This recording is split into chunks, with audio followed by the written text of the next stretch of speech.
वा गुरुनाथ सुभेदार, मस्त संधी चालून आली आहे. आता या शनाया आणि सौमित्रला चांगलं थोबाडा आपटवता येईल, आणि तेही या राधिकाच्या चमच्यांच्याच मदतीनं.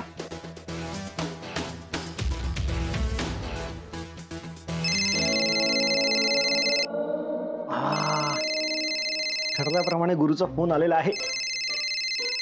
त्याच्याशी बोलण्याआधी ठरवल्याप्रमाणे त्याच्याशी जे काही बोलायचं आहे ते आठवून घेतो. Hello.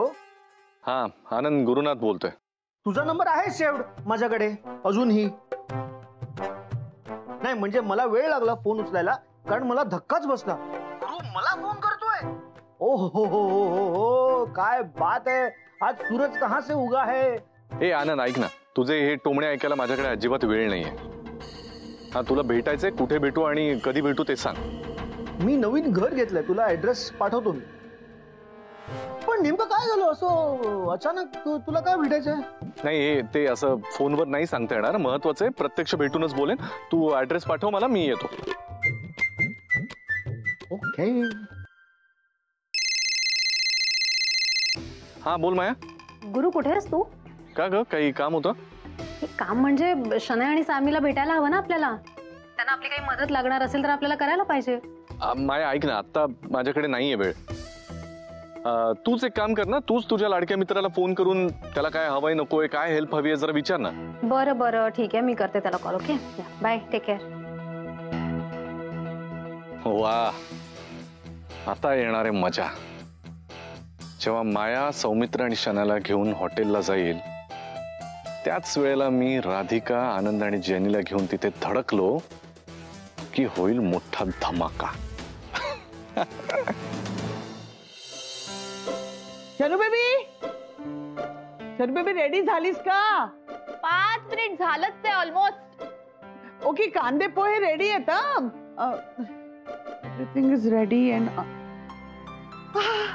Mamma, Radhika, what a pleasant surprise. पण मी एकटी नाही आले, पाहुण्यांना बरोबर घेऊन आले. नमस्कार. हॅलो, या. मम्मा, ओळखलं नाही? कुणाल, शनायाच्या कॉलेजमध्ये होतो. खूपदा तिला घरी पण सोडायला आलोय. आपण कॅरम खेळायचो. कुणाल, आठवलं. कॅरम, राणी तो पप्पानी. येस, आठवलं मला. इनफॅक्ट ना, त्याच वेळी मी शनू बेबीला नेहमी म्हणायचे की हा आत्ता तुला कॉलेज मधून सोडायला आलाय, पण आयुष्यभर काय सोडणार नाही. काय? काही नाही. बसा ना, बसा. सिरियस नको, बस कमान. हो, मी तर असे जोक्स मारते, तुला माहितीये. तुम्ही नेहमीच करायच्या.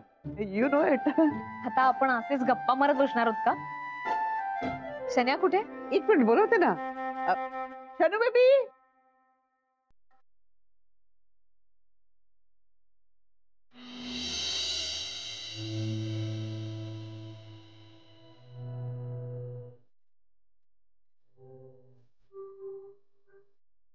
साडी.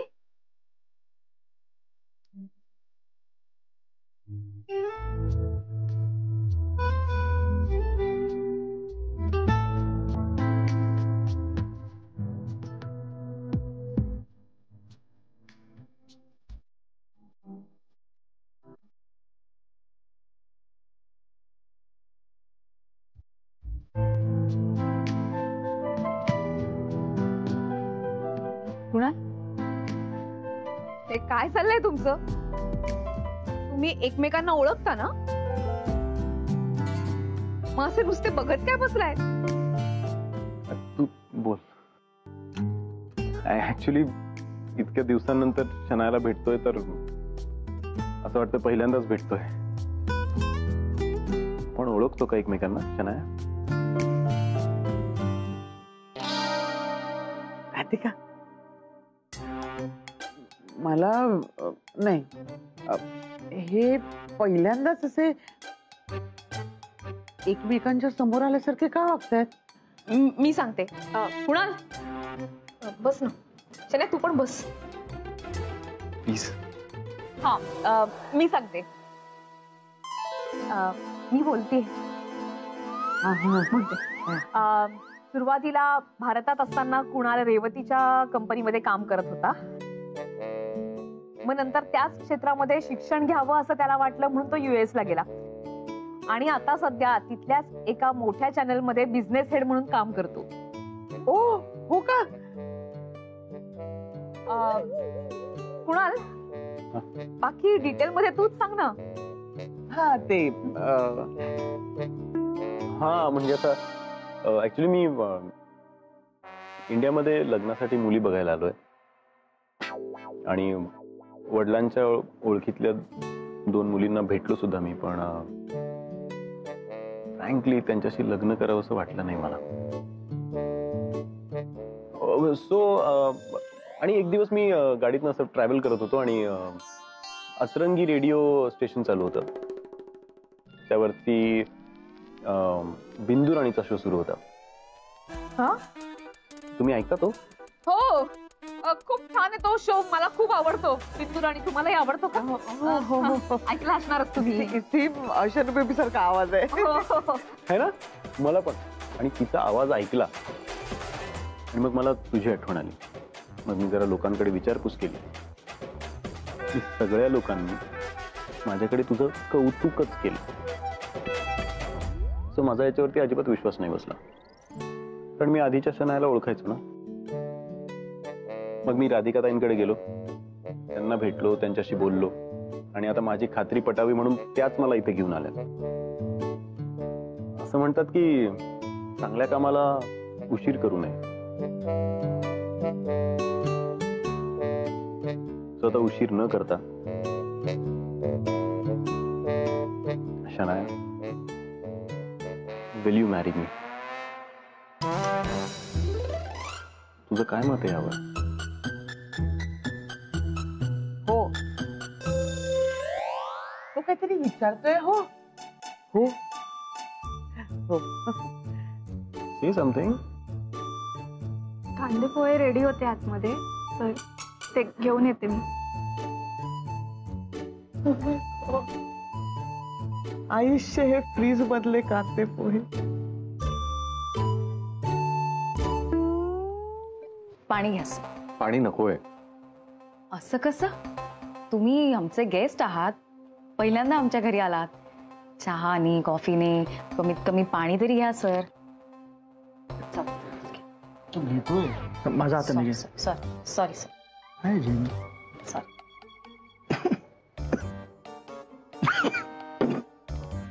पाणी तूच कसं तर काही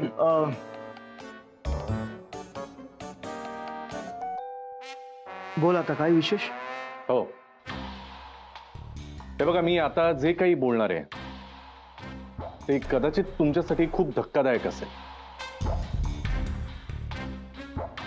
नाही म्हणजे तुम्ही कधी अपेक्षाही केली नसेल आणि हे सगळं ऐकल्यानंतर कदाचित तुम्हाला खूप राग येईल, तुम्हाला संताप होईल तुमचा. तुम्ही कदाचित रागानं मला घराबाहेरही काढू शकाल. तू काय?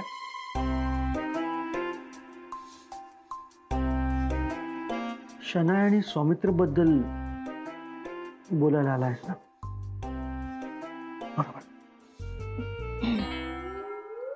एक मिनिट, म्हणजे मी जे काही सांगणार आहे ते तुम्हाला ऑलरेडी माहिती आहे? खात्री नाहीये, पण संशय आलाय.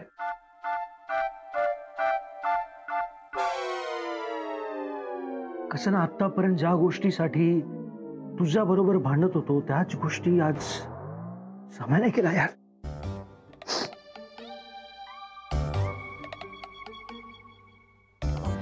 मी पण स्वतःहून त्यांच्याशी बोलण्याचा प्रयत्न केला, पण ते स्वतःहून काहीच मान्य करायला तयार नाहीये. नाही, कसं करतील ना मान्य? कसं मान्य करेल तो? आपण जगातला एकमेव काय प्रामाणिक नवरा आहोत, ही अशी त्याची जी ख्याती आहे ती टिकून ठेवायची ना. पण हे राधिकाला तरी कळलं पाहिजे.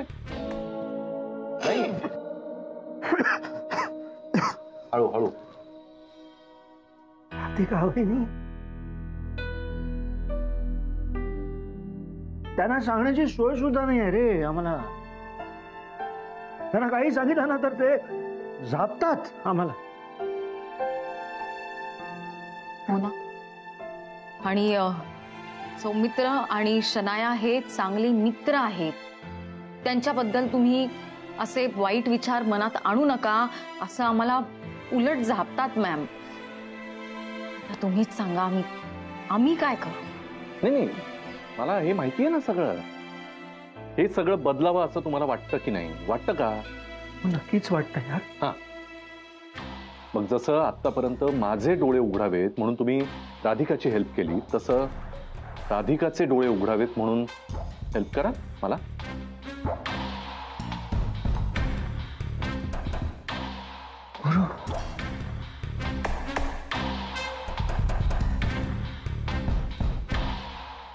तुझ्या मदतीने जर राधिका वहिनीचे डोळे उघडत असतील तर नक्की तुझी मदत करू. ग्रेट. हो सर, आम्ही तुमच्या बरोबर आहोत. तुम्ही सांगा ती गोष्ट आम्ही करायला तयार आहे.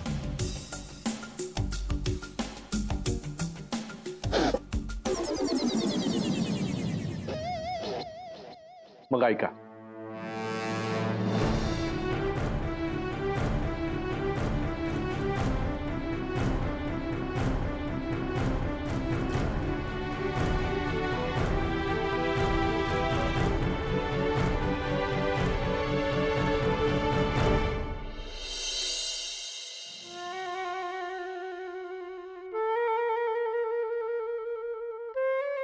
आई काय झालं?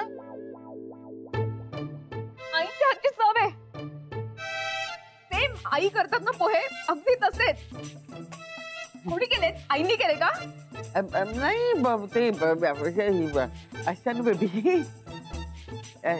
शेनू बेबी. ऍक्च्युली खूप छान झालेत पोहे. म्हणजे मी आता थोडेच दिवस आहे इंडियामध्ये, म्हणून मी रोज काही ना काही वेगवेगळे इंडियन फूड ट्राय करतोय. पण असे पोहे मी आजपर्यंत नाही खाल्ले. शनू बेबीने बनवले, सांगितलं ना आताच. शनू बेबी छान आहेत. शन्यानी केले. पण ऍक्च्युली मामा, शनाया एवढा सुंदर स्वयंपाक करू शकते हे मी कधी गृहीतच धरलं नव्हतं. मी आईंना फोन करते. कशाला उगाच आईना त्रास आता.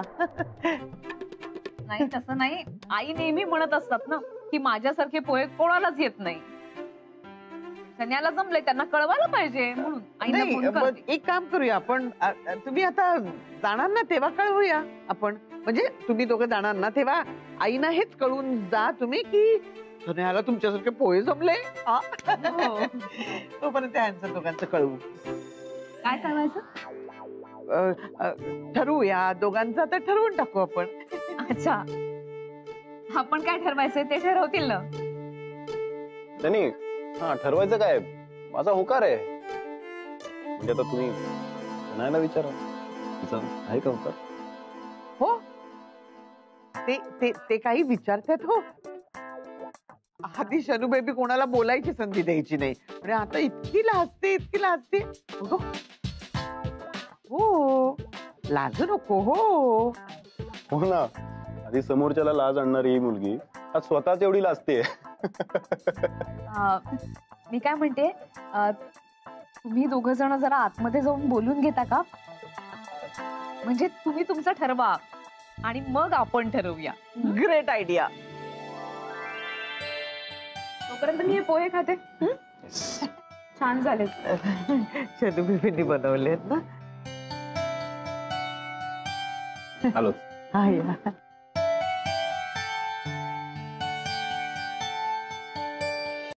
व्हॉट्स रॉंग विथ यू? काय झालंय तुला? तू बोलत का नाहीयेस काहीच? बोल. व्हॉट? सिरियसली? म्हणजे यू रिमेंबर, तू आधी फक्त बोलायचीच नाही तर फक्त बडबड बडबड करत राहायचीस आणि मी शांत होतो. आणि आता कम्प्लिटली उलट झालंय. आता मी केव्हाच बोलतोय आणि तू चक्क तू शांत आहेस. नाही एक्झॅक्टली असं काही नाही की शांतच आहे वगैरे. मग फक्त म्हणजे तू अचानकच आलायस आणि मग घरी लग्नासाठी आलाय, तर मला त्याने मला सुचत नाहीये काही, एवढंच होतं. पण कुणाल ऐक ना, एक टॉपिक वर आपण जरा बोललं पाहिजे.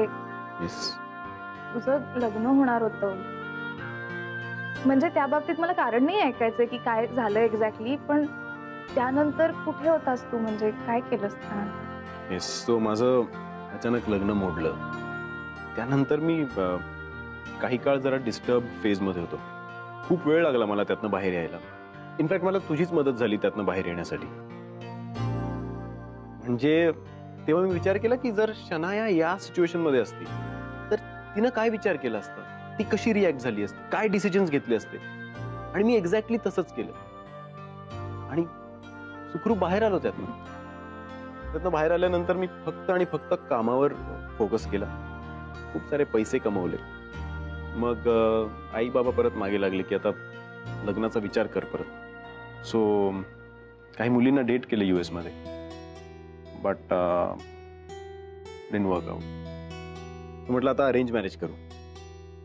मग बाबांच्या काही ओळखीच्या मुली होत्या इथे भारतात. मग भारतात आलो. त्या मुलींना भेटलो, पण मला असं जाणवलं की त्या मुलींमध्ये मी एकच गोष्ट शोधत होतो, तू. मग असा विचार केला की जर तू मनात असलीस आणि मी दुसऱ्या कुठल्या मुलीशी लग्न केलं आणि तिला खुश ठेवण्याचा प्रयत्न केल्यापेक्षा जर तू मला परत सापडलीस आणि मी तुझ्याशीच लग्न केलं आणि तुलाच आयुष्यभर सुखी ठेवलं तर. मला शोधलं कसं तू? सो मी भारतात आल्यानंतर टीव्हीवर तुझी ऍड बघितली. न्यूजमधून मला हेही समजलं की तू CEO झाली आहेस. आणि ऑफकोर्स मी तुझे सोशल मीडियावरचे लाईव्ह सेशन्स रेग्युलरली फॉलो करत होतो.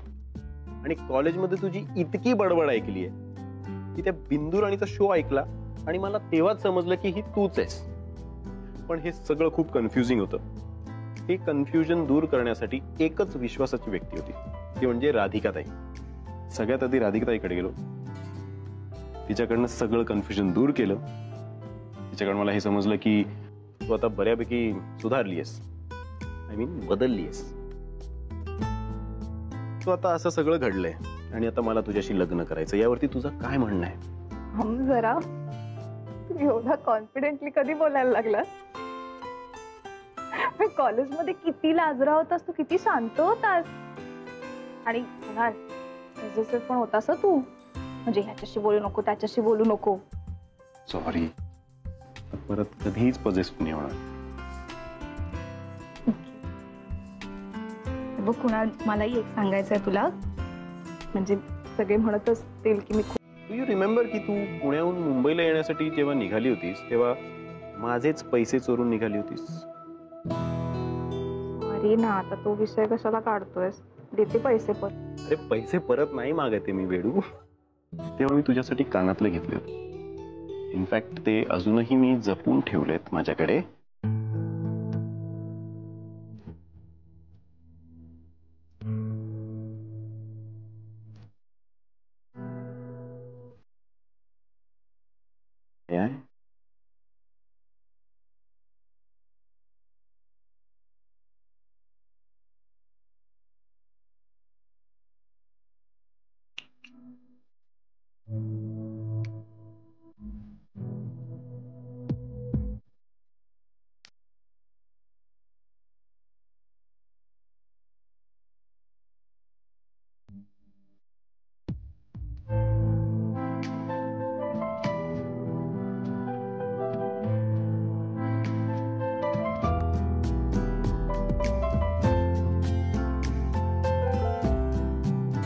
आवडले? छान आहे. नाही ना? आय नो डिझाईन थोडीशी ओल्ड आहे, पण तेव्हा घेतलं होतं ना. हो नाही, पण ठीक आहे, मी वापरेन ना, घरातल्या घरात घालेन.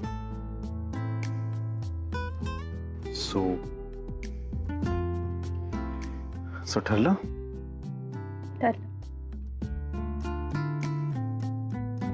I love you. Love you too.